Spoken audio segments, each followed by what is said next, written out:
सांगितलं, पैसे दिले, कसं घ्यायचं काय घ्यायचं त्यांनी छान सूचना दिल्या.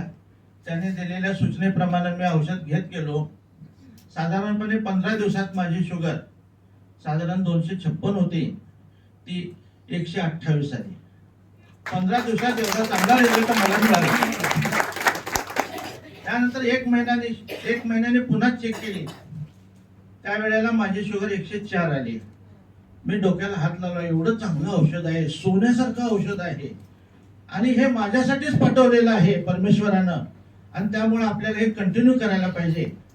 मी असं कंटिन्यू केलं. 3 महिन्यानंतर माझा HbA1c पूर्वी 9.5 होता. 3 महिने हे औषध कंटिन्यू घेतलं. अँटॉक्स डी आणि अँटॉक्स टी त्यांनी सांगितलेल्या सगळे नियम पथ्य पाणी पाळले, त्यांचा डाएट चार्ट पाळला, व्यवस्थितपणे डाएट फॉलो केला आणि 3 महिन्यानंतर माझा पूर्वी जो HbA1c 9.5 होता, 9.5 होता, तो 3 महिन्यानंतर माझा 5.8 आला.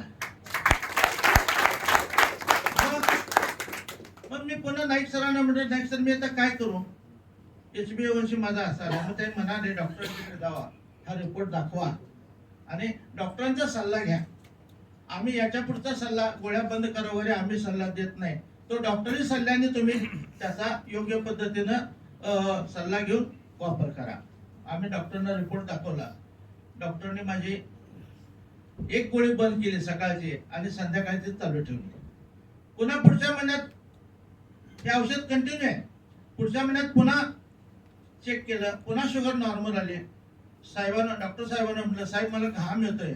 म्हणाले, तुमची शुगर आता लो व्हायला लागली, कमी व्हायला लागली, पूर्वीसारखे राहत नाहीये, तर तुमची संध्याकाळची गोळी बंद करूया. आणि त्यांनी मला सांगितलं, जर आणखी घाम येत असेल तर तुम्ही थोडीशी साखर खावा किंवा खिशात चॉकलेट ठेवा, म्हणजे तुम्हाला काय प्रॉब्लेम येणार नाही. सकाळी आणि संध्याकाळची दोन्ही गोळ्या बंद केल्या आणि 4 दिवसानंतर मी एकदम क्लिअर झालो. घाम येत नव्हता, काही येत नव्हता. आता माझ्या गोळ्या बंद आहेत. अँटॉक्स डी आणि अँटॉक्स टी सुद्धा बंद आहे. वजनही कंट्रोल मध्ये आहे.